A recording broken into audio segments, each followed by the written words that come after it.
Welcome back, brothers and sisters. I'm Braden. This is Langley Outdoors Academy, and thank you for stopping by. Alright, today's content, we're kind of fighting back towards the left. And guys, if you've been on this channel for a while, you know we're all about revolutionizing, we're all about new approaches. And there's some things, some green shoots, some hope that I'm seeing coming from legislatures across the United States, but at the state level, which I think has the potential. Why don't we use their own ideas and their own tactics against them to defeat them on the field of ideas? And that's what we're going to talk about today. Before we get too deep into it, if you are new here, we have a newsletter. It's amazing. We're kind of joining this underground movement together. I send you out pistol rounds on Friday, like the links to pistol rounds and deals I can find online. If I can actually find ammo, I can send it your way. Rifle on Tuesday. And anything else I come across that you guys might find helpful, I send it in there as well. So if you're on there, thank you. You're one of the 15,000 people. Awesome. And if you're not, I look forward to seeing you on there because we're getting a lot of stuff done together. Now, here's where we're at, guys. So we all know gun control attempts are coming. We all know things are coming to the point where it's gonna suck for a hot minute, at least a year and 9 months or 10 months. So here's what's happening across the United States, the fruited plain, if you will.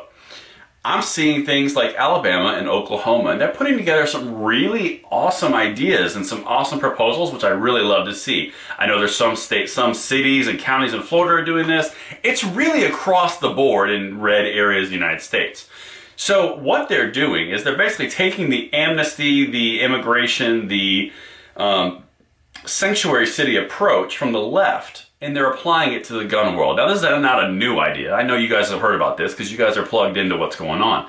But what's really fascinating is these are not just your run-of-the-mill gun sanctuary zones done by a sheriff or done by a council, a county seat. These are statewide legislatures that are doing this. And the important facts are really down to the nitty-gritty of what they're doing.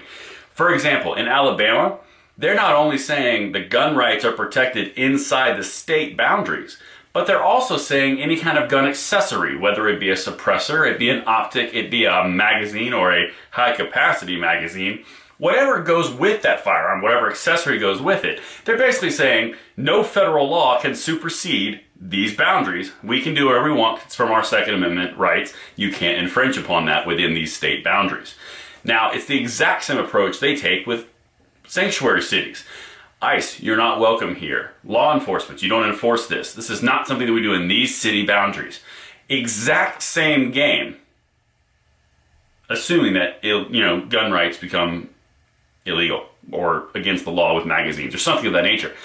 So the interesting thing here is their exact same thoughts can be used against them, their own tactics, but they don't like it. So you're starting to see all sorts of news media and all sorts of articles come out saying how that would fail and that would never work and it's not constitutional, which is the biggest laughing stock on the planet because everything these people do is not constitutional. It's what they want, what they feel, not what's written.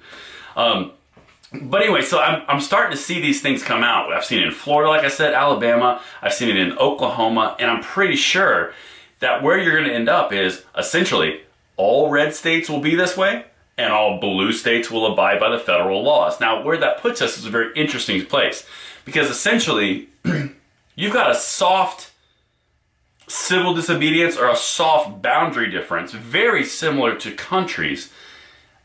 And that's the part where I get concerned because if this is the route that we're going down, just I'm not going to abide by those rules, I'm not going to abide by those rules, you guys do those rules, we do this rule.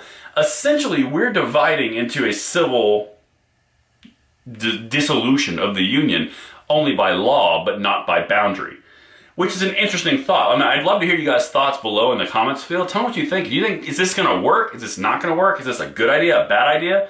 And do you kind of see the irony and the pleasure in sending their own tactics against them, which seem like it will work? But guys, that's what I have for you today. I'm trying to start this conversation, see if it becomes a little more mainstream, what you guys' thoughts are, what your pulse is on it. But until tomorrow, I'm Braden.